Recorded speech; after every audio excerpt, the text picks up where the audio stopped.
দেখছেন সবার খবর, সবার নজর, বার্তা এক নজর। বাঁশবেড়িয়া পৌর এলাকায় সব বেআইনি পুকুর ও প্লাট ঘুরে দেখলেন বিধায়ক। সপ্তগ্রাম বিধানসভার নবনির্বাচিত বিজেপির বিধায়ক স্বরাজ ঘোষ তিনি ভোটের আগেই প্রচারে বেরিয়েছিলেন এবং বলেছিলেন যে সপ্তগ্রাম জুড়ে কোনো জায়গায় বেআইনি কাজ করা যাবে না এবং দুর্নীতি করা যাবে না। আমরা সরকার আসার পর সবকিছু যাচাই হবে এবং সেই মতো বিধায়ক শপথ নেওয়ার পর রাজ্যের মুখ্যমন্ত্রী শুভেন্দু অধিকারীর নির্দেশ মতো বাঁশবেড়িয়া পৌরসভা এবং পঞ্চায়েতে গিয়ে প্রশাসনের আধিকারিকদের সঙ্গে বৈঠক করেন। সেগুলো নোটিশের মতো পুনরায় আবার খনন করা হবে। সেই মতো আজ প্রথমে 8 নম্বর ওয়ার্ডে বাঁশবেড়িয়া বাজারে একটি ফ্ল্যাটে তিনি যান। সেখানে গিয়ে ব্যাংকের আধিকারিকদের সঙ্গে কথা বলেন। এছাড়াও উপস্থিত ছিলেন বাঁশবেড়িয়া পৌরসভার এক্সিকিউটিভ অফিসার সহ ইঞ্জিনিয়াররা এবং ফ্ল্যাটের বাইরে কতটা ছাড় দেওয়া হয়েছে তা ফিতে দিয়ে মাপা হয়। এরপরে ক্ষুদিরামপল্লীতে একটি পুকুর ভরাট করা হয়েছে, সেখানে পরিদর্শন করে পরে বাঁশবেড়িয়া কুণ্ডগলি এবং ত্রিবেণী স্টেশন রোড, ত্রিবেণী কালীতলা এলাকায় 2টি পুকুর বেআইনিভাবে ভরাট করা হয়েছে। সেইভাবে খবর আপনারা কি করবেন? পুরো আইন অনুযায়ী যা ব্যবস্থা নোটিশ করবেন? অবশ্যই নোটিশ করা হবে এবং প্রয়োজন হলে করা হবে, যেটা আপনার মানে ফিশারি ডিপার্টমেন্ট থেকে পুকুর বোঝায় যা নিয়ম আছে আগের অবস্থা ফিরিয়ে দেওয়া হবে।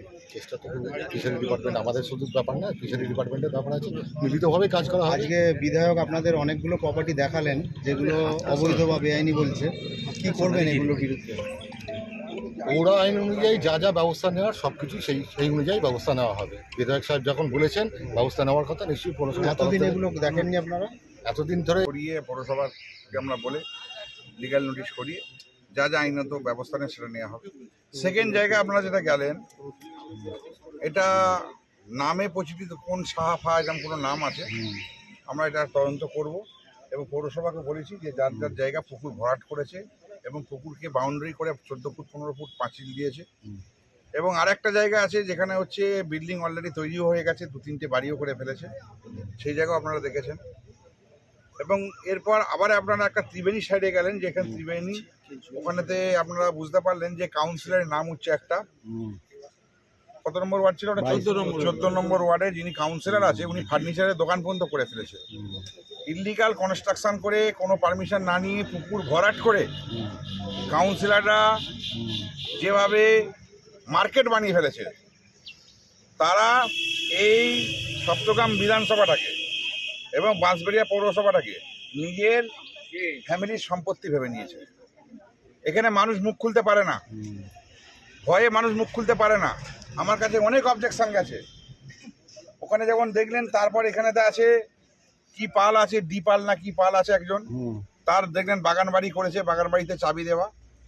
আমি পুলিশকে বলেছি এখানে আজকে এখনই এই মুহূর্তে পুলিশ পোস্টিং করুন। আমাদের কাছে এটা খবর আছে বেআইনি অস্ত্র ওখানে মজুত করা আছে।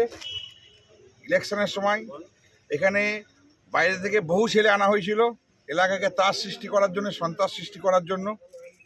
তো এখন ওখানে চাবি দিয়ে চলে গেছে এবং ওনার বাড়িতেও পুলিশ গিয়েছিল এবং আমার পৌরসভা বড়বাবু গিয়েছিল যে চাবি খুলে দেখার জন্য।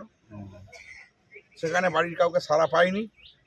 আমরা আইন মেনে কাজ করি, তার ফলে আইনত তার বাড়িতে নোটিশ দেওয়ার কথা বলেছি। 2 দিন টাইম দিয়ে নোটিশ দেওয়া হবে, পুলিশ পোস্টিং করে দেওয়া হয়েছে। এরপর উনি যদি না আসে তখন পরবর্তীকালে আইনত কীভাবে তালা ভেঙে ভেতরে সব কিছু সিজ করা যায় সেটা পুলিশ দেখবে। বুলডোজার চলবে, বুলডোজার। আর সেকেন্ড হচ্ছে ওটাতেও বেআইনি পুকুর ভরাট করে ওটা বাগান বাড়ি হিসেবে ব্যবহার করেছে। ওখানে সকাল থেকে রাত পর্যন্ত যত ক্রিমিনাল সব ওখানে আড্ডা নিয়ে আয়। ক্রিমিনালের একটা আগ্রা হয়ে গেছে সপ্তগ্রাম বিধানসভা। তাই আপনারা দেখতে পাবেন যে বাগান বাড়ি যখন খুলবে, গেট খুলবে, ভেতর থেকে অনেক কিছু বেরোবে। এরপর আসলাম আপনাদের সামনে, দেখতে পাচ্ছেন যে এইখানেতে প্রায় কয়েক বিঘা জমি মাপ করা হবে। টোটাল জমির পরিমাণ কত আছে এটা পৌরসভা থেকে আমরা মাপাবো, কালকে আমি সার্ভেয়ার পাঠাবো, মাপাবো। পুকুরকে প্লটিং করে কেটে কেটে বিক্রি হয়ে গেছে। দেখুন পুকুর কেটে বিক্রি করে, মানে এরা এত নিচে নেমে গেছে, এদের ভয় বলে জীবনে কিছু নেই। তাই আইনত যা ব্যবস্থা নেওয়ার এদের বিরুদ্ধে।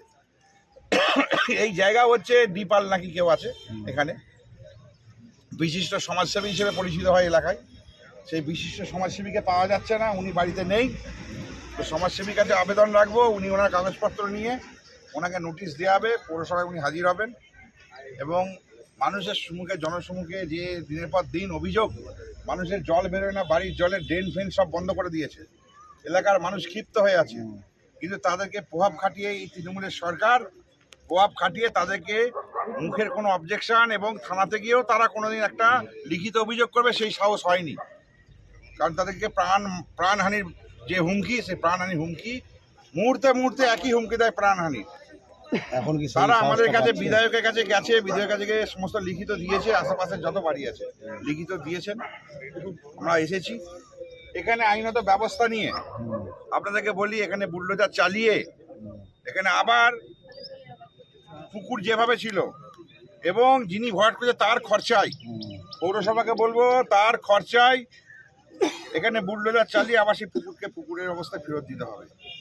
আমরা বাঁশবেড়িয়া পৌরসভাতে কোনো দুর্নীতি করতে দেবো না, কোনো পুকুর ভরাটি হবে না। যত পুকুর ভরাটি করেছে তাকে আবার পুকুর অবস্থায় ফেরত দিতে হবে, ফেরত করতে হবে। যত ইলিগাল বিল্ডিং আছে পৌরসভার আমি এটা কড়া বার্তা দিয়েছি যে আইন মেনে প্রত্যেকটা বিল্ডিংকে ভাঙতে হবে। কারণ এই বাঁশবেড়িয়া পৌরসভা মানুষের কাছে একটা ত্রাস সৃষ্টি হয়ে গেছে, একটা মানুষের কাছে ভয়, মানুষ মুখ খুলতে পারতো না। আজকে আপনারা বুঝতে পারছেন যে কাউকে জিজ্ঞেস করলে তারা খালি একটাই কথা, আমাদেরকে ভয় দেখাতো, আমাদেরকে মার্ডার করে দেওয়া হুমকি দিত। সেই ভয় কি আউট হলো? আমাদের ভোটের আগে আমাদের একটা প্রতিশ্রুতি ছিল যে ভয় আউট, ভরসা ইন, এর পরিধি আমাদের ভোট হয়েছে। তাই আর মানুষের কাছে ভয় বলে কিছু নেই। কারণ তৃণমূলের সরকার আর এই বাংলাতে যারা এই অত্যাচারিত, যারা মাফিয়া রাজ করেছে এই বাংলাতে, তারা আর কোনোদিন সোজা হয়ে দাঁড়াতে পারবে না। মুখ্যমন্ত্রী বলছেন যে বেআইনি যা কিছু একদম আমাদের সম্মানীয় মুখ্যমন্ত্রী আমাদের শুভেন্দু অধিকারী মহাশয় আমাদেরকেও বলেছে কোনো বেআইনি কাজ এলাকায় করা যাবে না, এবং যদি আমার দলের লোকও যে কেউ বেআইনি কাজ কিছু করে তাকেও রেহাত করা যাবে না। তাই এলাকায় যেমন কোনো বিশৃঙ্খলা তৈরি করা যাবে না, তেমনি কোনো বেআইনি কাজও করা যাবে না। এইসবগুলো কি সব তৃণমূলের নেতাদের প্রপার্টি? সব তৃণমূল দেখবেন এর ভোটে প্রচার